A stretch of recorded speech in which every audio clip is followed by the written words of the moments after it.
Hello to all. हम हमारे first chapter को आगे बढ़ाते हुए अब उसका नेक्स्ट टॉपिक स्टार्ट कर रहे हैं। टॉपिक का शीर्षक है भारत में प्रागैतिहासिक पाषाण संस्कृति। तो यहाँ पर जैसा कि टॉपिक को स्टार्ट करते हुए मैं सबसे पहले आपको दो वर्ड के मीनिंग बताऊंगी जो कि इस टॉपिक के मेन मोटिव्स हैं। पहला है प्रागैतिहासिक और दूसरा वर्ड है पाषाण संस्कृति। ये आपको मैं बार बार कहती हूँ, हर वीडियो में वापस से कह रही हूँ, आपको नोट डाउन करते चले जाना है। ये दो वर्ड के बारे में हम समझेंगे तभी इस टॉपिक के बारे में आगे समझ भी पाएंगे और उसको पढ़ भी पाएंगे।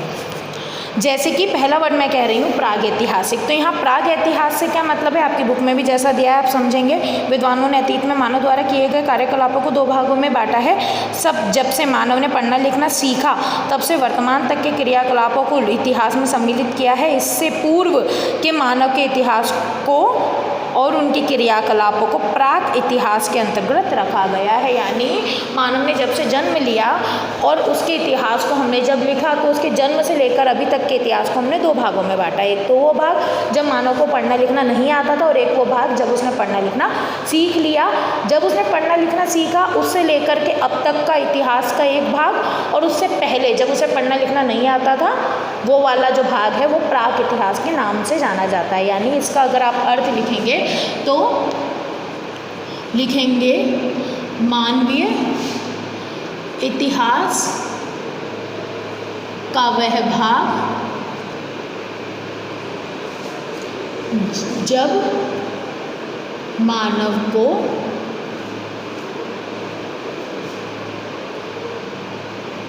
पढ़ना लिखना पढ़ने लिखने का ज्ञान नहीं था। यानी प्राक इतिहास में हम मानव इतिहास के किस भाग का वर्णन करते हैं जिसमें मानव को पढ़ना लिखना नहीं आता था। उस समय उसने जितने भी क्रियाकलाप किए, जो भी संस्कृति को निभाया, वो सब प्राक इतिहास काल का ही एक भाग है। अब हम पाषाण संस्कृति के बारे में पढ़ेंगे। तो पाषाण संस्कृति क्या है?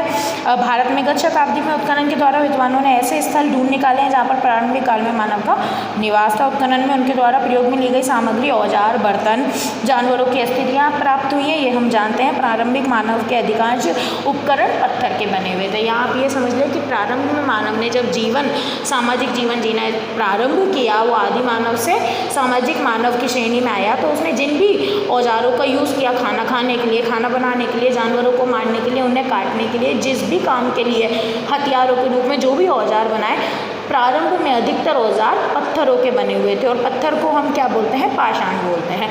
पत्थरों के औजार जो बने होते थे, मतलब कि मानव ने सर्वप्रथम पत्थरों के ज़्यादातर औजार क्यों बनाए, उसके पीछे कारण क्या है? क्योंकि मानव को पत्थर बहुत ज़्यादा आसानी से उपलब्ध थे उस समय पे, और पत्थर जो है हम जानते हैं ज़्यादातर मजबूत ही होते हैं, आसानी से टूटते नहीं हैं, इजी वे में अवेलेबल थे। इस वजह से ज़्यादातर जो भी औजार, बर्तन, जो भी आवश्यकता पूरी करने की सामग्री बनाई गई वो पत्थरों से ही अधिकतर बनाई गई थी। इसलिए हम इस समय के मानव को पाषाण युगिक मानव कहते हैं। ठीक है, इसलिए इस समय के मानव को क्या कहते हैं? पाषाण युगिक मानव। और जिस काल में पाषाण उपकरणों का प्रयोग होता रहा उसे पाषाण काल कहते हैं। यहाँ पर अंडरलाइन भी कर लेंगे। ऊपर वाले पैराग्राफ पर अंडरलाइन करेंगे प्राक इतिहास के लिए, और नीचे ये जो 3-4 लाइन हमने पढ़ी, हम इस समय के मानव को, या आप यहाँ से करेंगे प्रारंभिक मानव के अधिकांश उपकरण पत्थर के थे, यहाँ से लेकर के पाषाण काल कहते हैं यहाँ तक। यानी पाषाण संस्कृति कौन सी है? वह संस्कृति जिसके अंतर्गत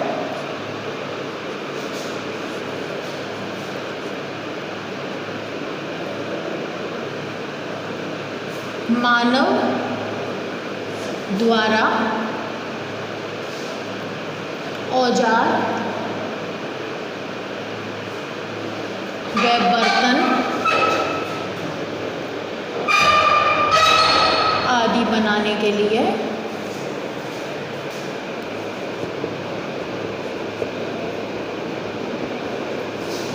पत्थरों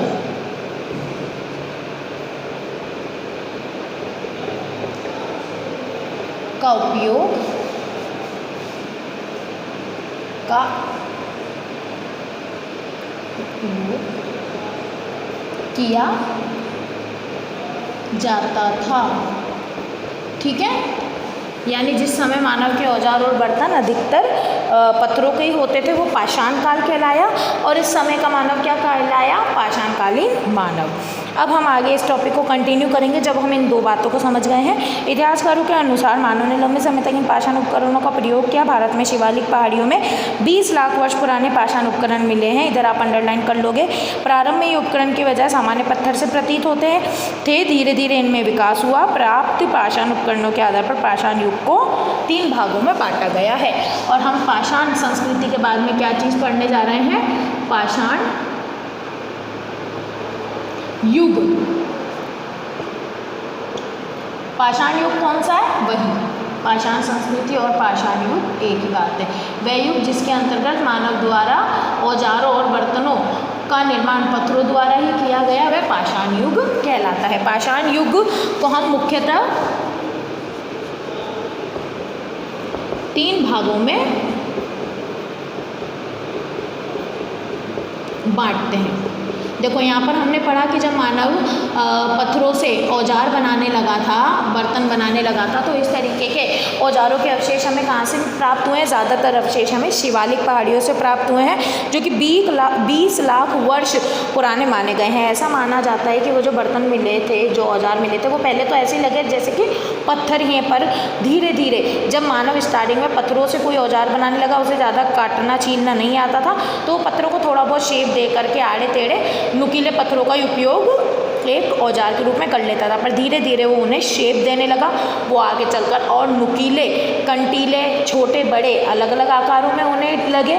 और इसी आधार पर जिस तरीके से ये पाषाण संस्कृति का विकास हुआ, यानी पत्थरों के आकार बदल करके उनके औजारों में जैसे परिवर्तन आता गया, वो ज़्यादा शार्प, सुंदर और छैने होते गए, उस आधार पर इस संस्कृति को, इसके विकास को 3 भागों में बांटा है।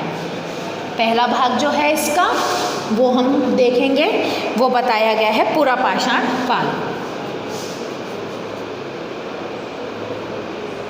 पूरा पाषाण काल।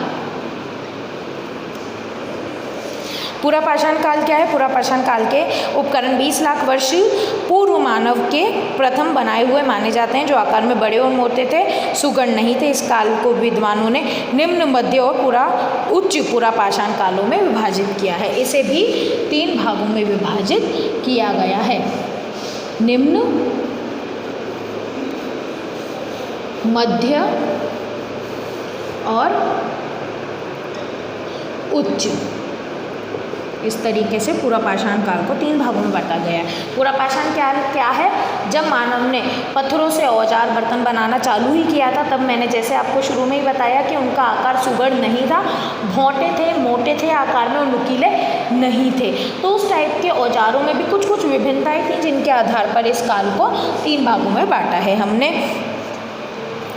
ठीक है, तो जो निम्न काल पूरा पाषाण काल था, उसके बारे में हम देखेंगे। वो इस तरीके के औजार थे पत्थर के बने हुए, जो कि बिल्कुल सामान्य पत्थर जैसे ही लगते थे, जैसे कि नुकीला कोई पत्थर मिल गया उसे ही औजार बना लिया और उसे अपने पास रख लिया संभाल कर एक औजार की तरीके से।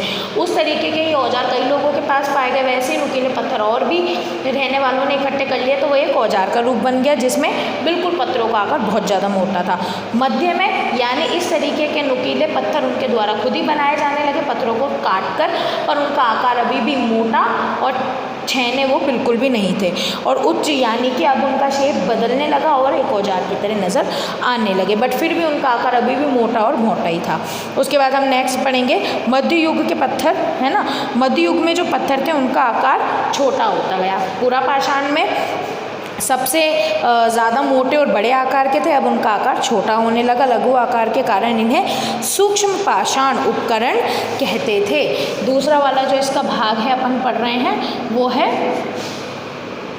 मध्य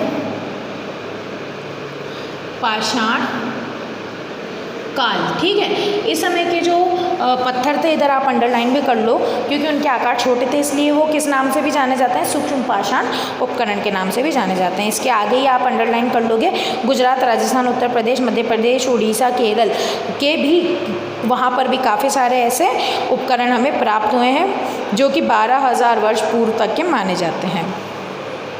इस समय का मानव आखेटक खाद्य संग्रहक अवस्था में रहने लगा और पशुपालन की ओर अग्रसर हुआ। नदी के तटों, झीलों के किनारे मानव लकड़ी, घासों से बनी गोल झोपड़ियों में रहने लगा, मिट्टी के पात्र उपयोग में लेने लगा और खाद्य सामग्री को पकाने लगा था। ये वो समय था जब मानव खाने की सामग्री इकट्ठी करके पकाने लगा था। और इस समय क्योंकि वो पकाता था तो मिट्टी से बने हुए बर्तन भी यूज़ कर रहा था, पर ज़्यादातर सामान उसके पत्थरों के बने हुए होते थे। और अब पत्थर के बने हुए उपकरणों का उपयोग किस लिए किया जाता था? खाद्य सामग्री को इकट्ठा करने, काटने, छाँटने के लिए। और अब उनका आकार पहले से छोटा होने लगा था। और जो अंतिम अपन इसका भाग पढ़ेंगे वो है नवपाषाण काल। वैसे आपको अगर याद हो तो इन तीनों ही कालों के बारे में आपने 11th क्लास में बहुत ध्यान से पढ़ा था। फर्स्ट चैप्टर था आपका, उसमें आपको बहुत डिटेल में पूरे चैप्टर में ही इसके बारे में बताया था, तो आपको वो चीज़ याद होगी। नवपाषाण काल का मानव पशुपालन, कृषि और कार्य की ओर अग्रसर हुआ। क्या डिफरेंस है? इस समय मानव आदिवासी के रूप में रह रहा था, खाना नहीं पका रहा था, कच्चा सामान केवल इकट्ठा करके काट के खा रहा था। इस समय मानव अब सांस्कृतिक हो गया, सामाजिक हो गया, झोपड़ियों में रहने लगा और खाना पका के खाने लगा और खाना संग्रहित भी करने लगा। नवपाषाण में क्या हुआ? उसका और प्रमोशन हुआ, और ज़्यादा विकसित हुआ वो मानव। अब वो क्या करने लगा? पहले से झोपड़ियों में रहने लगा था, अब जहाँ पर रहने लगा उसके आसपास में वो पशुपालन भी करने लगा, साथ में कृषि का कार्य भी करने लगा। इस समय लोगों ने ऐसे उपकरण बनाना शुरू किया जो कृषि कार्य हेतु पशुपालन के लिए उपयोगी सिद्ध हुए। ठीक है, ऐसे उपकरणों की ज़रूरत पड़ी जिससे कि कृषि काम आराम से हो पाए और पशुओं का पालन भी आराम से हो पाए, जैसे कि कुल्हाड़ियाँ, बसूला, छिद्रित रथ, हथौड़ा, सिल्लोड़, ओखली, ये सब चीज़ें कूटने और रगड़ने के काम आती थी।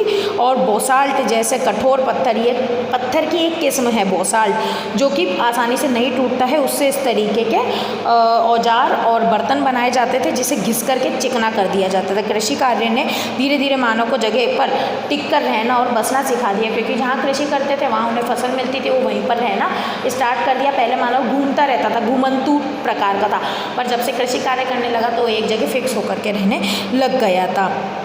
इसी के साथ आर्थिक व सांस्कृतिक विकास के नए युग की शुरुआत हुई। इसी के आगे मानव की संस्कृति और आगे विकसित होती गई। इस तरीके से हमने यहाँ देखा कि हमने पाषाण युग के बारे में पढ़ा, उसका अर्थ देखा, पहले प्रागैतिहासिक का अर्थ देखा, पाषाण संस्कृति या पाषाण युग का अर्थ देखा और पाषाण युग के 3 भागों को समझा।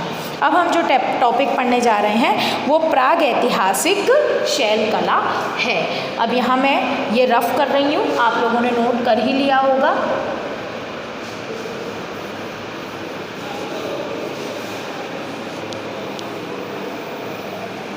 इतना मैं छोड़ रही हूँ, अगर आपको लिखना हो तो आप लिख सकते हैं, रह गया हो तो आप लिख लेना। इसके आगे हम जो पढ़ने जा रहे हैं वो है प्रागैतिहासिक शैल कला। ठीक है, प्रागैतिहास का मतलब आप समझ गए थे। अब मैं आपको यहाँ पर बताऊंगी शैल कला किसे कहते हैं। शैल कला पहले मैं आपको अपने वर्ड्स में समझा दूंगी, यहाँ लिख भी देती हूँ। शैल कला क्या है? जैसे मैंने आपको पिछले लेक्चर में भी बताया था, मानव पत्थरों से या फिर हम कहते हैं गुफाओं के रूप में जो जगहें थी वहाँ पर रहने लगा था, वो उनके निवास स्थान बन गए थे। वो क्या कहलाते थे? शैल आश्रय। और उन शैल आश्रयों के अंदर जो चित्रकारी की जाती थी, जो पैटर्न्स बनाए जाते थे, जो उसे सुंदरता बनाने के लिए जिस चित्रकला संबंधित संस्कृति का विकास हुआ वो क्या कहलाती है? आपकी शैल कला। ठीक है, तो आप इसको लिख लेंगे। मानव द्वारा शैल आश्रयों में की गई कलाकारी शैल कला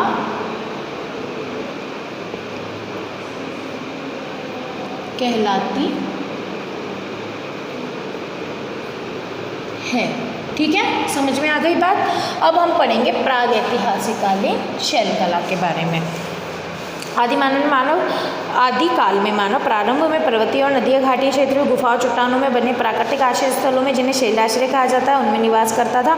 उच्च पुरा पाषाण काल से ही मानव द्वारा आश्रय स्थलों के रूप में उपयोग किए जाने के प्रमाण मिलते हैं। शैलाश्रयों की छतों दीवारों पर तत्कालीन मानव द्वारा जीवन के विभिन्न पक्षों से संबंधित चित्रांकन किए हैं, जिन्हें शैलाश्रय कहा जाता है। इधर आप जिन्हें शैल चित्र कहा जाता है, मानव के जीवन से संबंधित पक्षों की अभिव्यक्ति चित्रों के माध्यम से की गई। इनमें प्रारंभिक मानव के सांस्कृतिक, सामाजिक और धार्मिक जीवन की जानकारी मिलती है। दक्षिण पूर्वी राजस्थान, उत्तरी राजस्थान, शेखावाटी क्षेत्र में प्रचुर मात्रा में ऐसे शैल चित्र मिले हैं। मध्य प्रदेश का भीमबेटका पंचमढ़ी भी इस दृष्टि से महत्वपूर्ण है। यहाँ पर आप अंडरलाइन कर लेंगे, दक्षिण पूर्वी से लेकर के दृष्टि से महत्वपूर्ण है तक। इस प्रकार अजंता के चित्र, राशि दुर्गों व महलों के भित्ति चित्र भी प्राचीन भारतीय इतिहास की अभिव्यक्ति करते शैल चित्रों के तत्कालीन मानव के जीवन के विभिन्न पक्षों को उजागर किया है और हमें उस समय की संस्कृति का ज्ञान कराते हैं। संपूर्ण भारत के देश के पर्वतीय व नदी क्षेत्र में शैल चित्र प्रचुर मात्रा में उपलब्ध हैं। इस दृष्टि से भीमबेटका विश्वविख्यात है। इधर फिर आप अंडरलाइन कर लेंगे और विश्व विरासत की श्रेणी में है। भीमबेटका एक ऐसी जगह है जहाँ पर सबसे ज़्यादा शैल आश्रय चित्रित किए हुए मिले हैं, शैल चित्र मिले हैं। इसी कारण वो पूरे विश्व में एकमात्र प्रसिद्ध क्षेत्र माना जाता है। मध्य प्रदेश के अन्य स्थानों में भी इसी प्रकार के जो शैल चित्र मिले हैं उनके नाम लिखे हैं, इन पर आप अंडरलाइन करोगे। पंचमढ़ी भोपाल, होशंगाबाद विदिशा सागर उत्तर प्रदेश में, मिर्जापुर राजस्थान में, चंबल नदी घाटी क्षेत्र, बारा आलिनिया विलासगढ़, दर्रा रावतभाटा, कपिलधारा बूंदी, विराटनगर, हरसोरा, समधा आदि स्थानों पर शैल आश्रयों में शैल चित्र मिले हैं। पुराविद V.H. सोनवाने को चंद्रावती में मध्य पाषाण युगीन उपकरणों का रेखांकन मिला है। दबरी आप अंडरलाइन कर लेंगे। इसमें इसका काल मध्य पाषाण युग की तो स्वतः ही सिद्ध हो जाता है। Doctor V.S. वाकणकर इनका समय उच्च पुरा पाषाण से मानते हैं। ये चित्र अधिकांशतया लाल व गेरू रंग के हैं। शैल चित्रकला का अध्ययन भारत में ही नहीं बल्कि विश्व के 22 देशों के शोधकर्ता द्वारा किया जा रहा है। इस हेतु राष्ट्रीय अंतर्राष्ट्रीय संगठन बने हुए हैं। तो हमें क्या पता चला है कि शैल आश्रयों के अंदर जो इस तरीके की चित्रकारी की गई थी, जिसके अंदर मानव ने अपने दैनिक जीवनचर्या से संबंधित अपने विचारों को, अपनी संस्कृति को चित्रों के माध्यम से अपने शैल आश्रयों में अंकित किया, वो किस नाम से जाने जाते हैं? शैल चित्र। और इनको हम शैल कला के नाम से भी जानते हैं। यहाँ पर आप इस बात को समझ लेंगे और यहाँ पर आप अंडरलाइन कर लेंगे पेज नंबर 8 पर ही, जहाँ पर ये चित्र है महाकाय सांड आलिनिया कोटा। इसके बाद एक लाइन के नीचे ही शैलाश्रयों की छतों दीवारों पर तात्कालिक मानव द्वारा जीवन के विभिन्न पक्षों से संबंधित चित्रांकन किया है, जिन्हें शैल चित्र या शैल कला के नाम से जाना जाता है। यहाँ एक वर्ड आप ऐड कर देंगे शैल चित्र के आगे, या शैल कला के नाम से जाना जाता है। ठीक है, बाकी जिन जगहों के नाम आए हैं उनके नाम आप याद कर लेना कि कहाँ कहाँ पर इस प्रकार के शैल चित्र या के अवशेष हमें प्राप्त हुए हैं। यहाँ पर आपका ये प्राग ऐतिहासिक कालीन पाषाण संस्कृति के बारे में जो स्टार्टिंग की बात थी वो कंप्लीट हो चुकी है। इसी से संबंधित शैल चित्रों की श्रेणी को आगे जब हम बढ़ाएंगे और इस प्राग ऐतिहासिक कला के बारे में और डीपली पढ़ेंगे तो हम जो विषय, जो टॉपिक अब हम पढ़ने जा रहे हैं वो है इस समय की उपलब्धियाँ, यानी प्राग ऐतिहासिक पाषाण क्रांति की उपलब्धियों के रूप में जब हम कोई भी बात पढ़ेंगे इस समय से संबंधित, तो सबसे बड़ी उपलब्धि जो है वो सिंधु सरस्वती सभ्यता है। उसके बारे में अब हम ध्यान से पढ़ेंगे। ये चीज़ आप काफ़ी समय से पढ़ते भी चले आ रहे हैं और 11th क्लास में आपने इसका बहुत डीप अध्ययन ऑलरेडी किया हुआ है। तो इसका एक हम आज के इस वीडियो में प्रारंभिक परिचय ले लेंगे। सिंधु सरस्वती सभ्यता है क्या? तो अब जो हम टॉपिक पढ़ रहे हैं वो है आपका भारत में प्राग ऐतिहासिक पाषाण संस्कृति की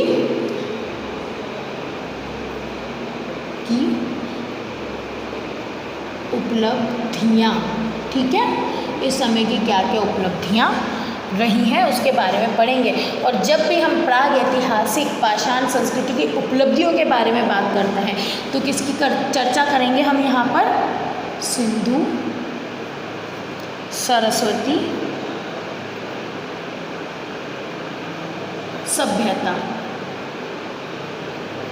ठीक है, सिंधु सरस्वती सभ्यता के बारे में अपन बात करेंगे और किस रूप में करेंगे, प्रागैतिहासिक पाषाण संस्कृति की उपलब्धियों के रूप में इसके बारे में हम बात करेंगे।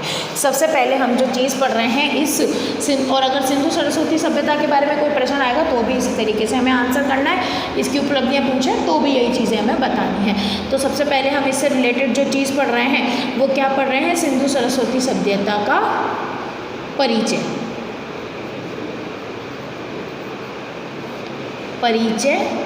प्लस इसकी खोज।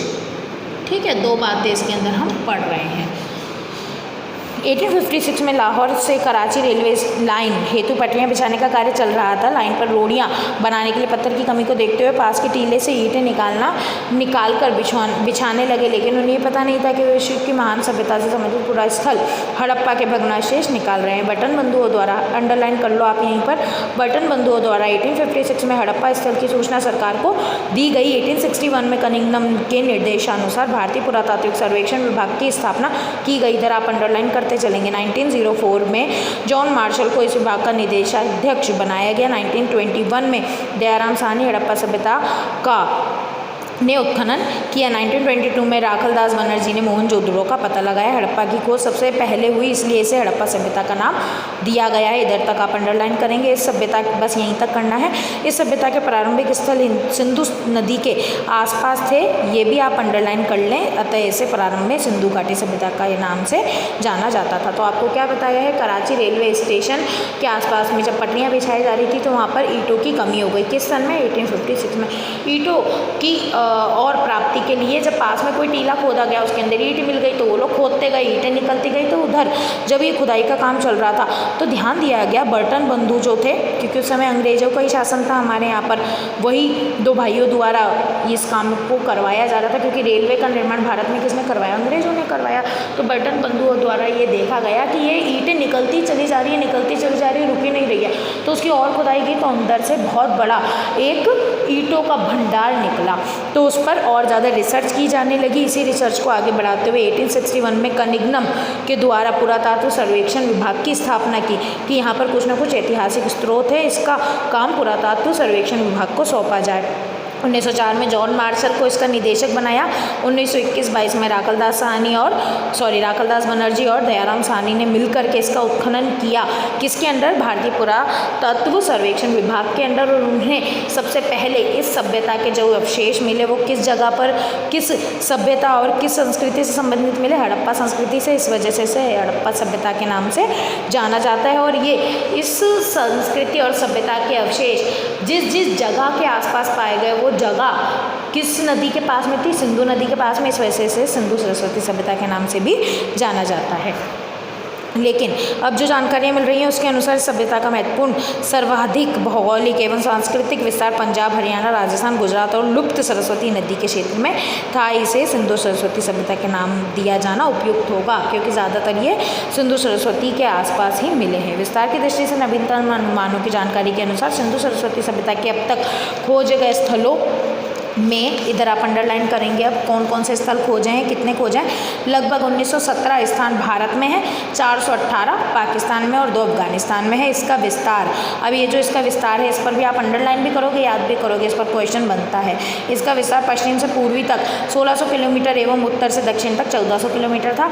इसका विस्तार अफगानिस्तान, बलूचिस्तान, सिंध, पंजाब और पंजाब के कुछ और क्षेत्र हैं, हरियाणा के क्षेत्र, राजस्थान, उत्तर प्रदेश, गुजरात और महाराष्ट्र के जिन जिन क्षेत्रों के नाम आए उन पर अंडरलाइन करना और आपको याद भी यहाँ पर कर लेना है। इसके बाद सरस्वती नदी के बारे में बताया। सिंधु नदी व इसकी सहायक नदियों के क्षेत्र में लगभग 40 बस्तियाँ थी, यानी जहाँ पर सिंधु नदी बहती थी उसके आसपास में लोगों की बस्तियाँ बनी हुई थी, मानव की बस्तियाँ बनी हुई थी। कितनी बनी हुई थी, टोटल 40 बस्तियाँ। ये सब जिस तरीके का निवास करते थे उनकी संस्कृति आपस में मैच खाती थी, इसलिए इन सभी संस्कृतियों को मिलाकर क्या नाम दिया गया, सिंधु सरस्वती सभ्यता नाम दिया गया क्योंकि ये सिंधु नदी के आसपास में बसी हुई थी। ठीक है। लगभग 2/3 बस्तियाँ वर्तमान लुप्त सरस्वती क्षेत्र में थी, 250 बस्तियाँ सरस्वती नदी प्रवाह क्षेत्र के बाहर थी, थोड़ा उससे दूर भी थी। सरस्वती नदी और उसकी सहायक नदियों का प्रवाह क्षेत्र सिंधु व गंगा के बीच का क्षेत्र माना जाता है। ये जो नदी थी सिंधु और गंगा क्षेत्र के बीच में थी। वैदिक काल में सरस्वती नदी लोगों के जीवन का आधार थी, एक पूज्य नदी में से एक मानी जाती थी। वैदिक काल में वैदिक साहित्य में इसे नदी तमे अम्बतमे कहा गया है। अंडरलाइन कर लेंगे, इस पर क्वेश्चन आ सकता है। किस नदी को कहा है आपको बताना है। सरस्वती नदी को ये नाम दिया गया है। पिछले वर्षों में विद्वानों ने हवाई व भू सर्वेक्षण में सरस्वती नदी के प्रवाह मार्ग को रेखांकन करने का प्रयास किया है, यानी कि ऊपर से हवाई क्षेत्र से हवाई जहाज में बैठ करके इस नदी के प्रवाह क्षेत्र को पूरे मैप पर मेजर करने की कोशिश की है कि ये कहाँ से बहा करती थी। तो इसके कुछ लाइंस मिली है, क्योंकि अब ये लुप्त हो चुकी है, नज़र नहीं है, बट फिर भी इसकी कुछ लाइंस हमें मिल पाई हैं। उपग्रह से प्राप्त, उपग्रह से क्या है तो जल प्रवाह के चिन्हों में ड्रिलिंग मशीन की सहायता से भूगर्भ से निकलने वाले संभावित जल के अध्ययन से पूरा ऐतिहासिक और वैज्ञानिक अध्ययनों से सिद्ध हो गया है कि प्राचीन समय में सरस्वती नदी अस्तित्व में थी। हम ये नहीं कह सकते थे कि ये कल्पना थी, ये वास्तव में थी। सरस्वती नदी का निकास हिमालय के शिवालिक, इधर से अंडरलाइन करोगे कहाँ से इसका निकास था, कहाँ से निकलती थी, भारत के टॉप मोस्ट पॉइंट हिमालय नदी की हिमालय पर्वत की शिवालिक पर्वत श्रेणियों में से निकलती थी और आद्री बद्री से समतल में उतरती थी। इसके बाद कुरुक्षेत्र, सिरसा, झांसी, आगरा, गो, हनुमानगढ़, कालीबंगा में होती हुई अनूपगढ़ और सूरतगढ़ तक बहती थी। यहाँ तक आपको अंडरलाइन कर लेना। अनेक भागों में समुद्र में मिल जाती थी और एक शाखा प्रभास पट्टन में जाकर सिंधु सागर में मिलती थी। दूसरी शाखा सिंधु में प्रविष्ट होकर कच्छ के रण में समा जाती थी। इसकी लंबाई 1600 किलोमीटर, चौड़ाई 3 से 12 किलोमीटर तक मानी गई है। इधर भी आप अंडरलाइन कर लेंगे, याद कर लेंगे। प्रसिद्ध पुराविद डॉक्टर V.S. वानकर ने सरस्वती के प्रवाह मार्ग को जानने के लिए अपने दल के साथ अभियान चलाया था। 4000 किलोमीटर की यात्रा की। भूगर्भीय परिवर्तनों के कारण मूल जल स्रोतों में पानी न मिलने से धीरे धीरे नदी लुप्त हो गई। तो क्या था कि पहले के समय में ये सरस्वती नदी अवश्य थी, बहती थी पूरे प्रवाह के साथ, इस तरीके से शिवालिक पहाड़ी से नीचे इधर की और भी बहा करती थी, कुछ इस तरह भी निकल जाती थी।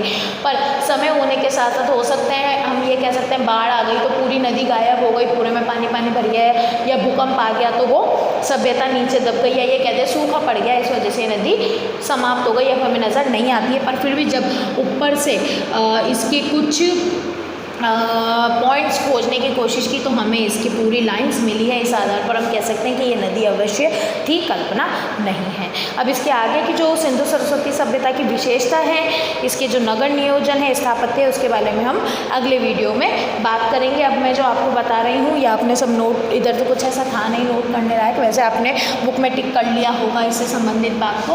अब मैं आपको गृह कार्य से रिलेटेड कुछ क्वेश्चन दे रही हूँ जिन्हें आपको नोट करना है, होमवर्क कंप्लीट करना है। वो आपके इम्पॉर्टेंट क्वेश्चंस भी हैं इस टॉपिक से रिलेटेड, इनको आप नोट डाउन कर लेंगे। ये है आपका गृह कार्य। सबसे पहले जो प्रश्न दे रही हूँ मैं वो अति लघुतरात्मक है, ठीक है, अति लघुतरात्मक प्रश्न है। प्रश्न नंबर 1,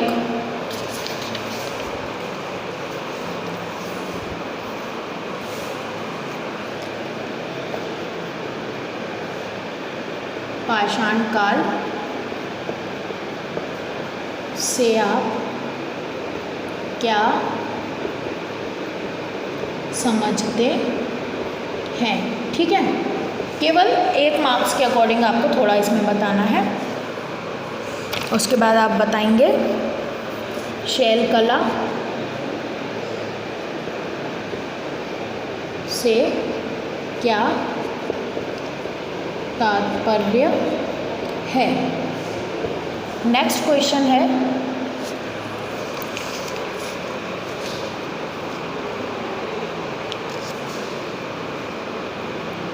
भारतीय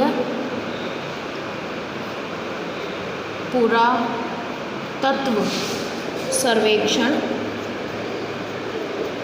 विभाग कब स्थापित किया गया।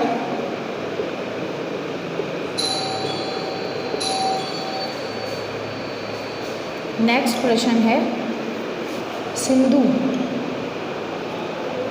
सरस्वती सभ्यता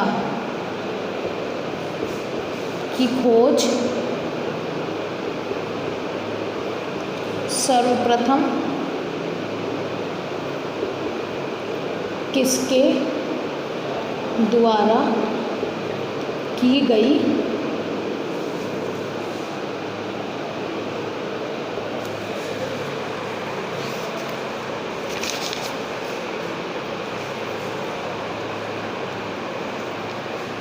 प्रश्न नंबर 5। नदी तमे, देवी तमे,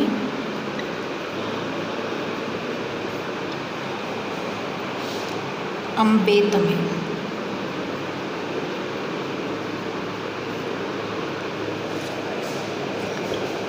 का संबोधन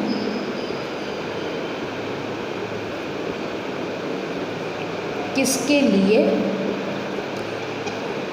उपयोग में लाया गया है?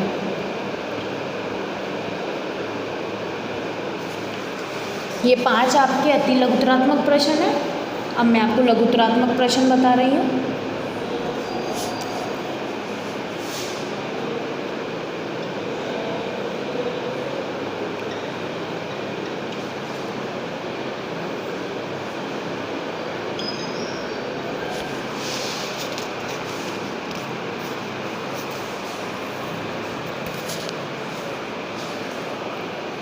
प्राग ऐतिहासिक शैल कला पर टिप्पणी दीजिए। अगला प्रश्न, पाषाण काल के वर्गों को समझाइए।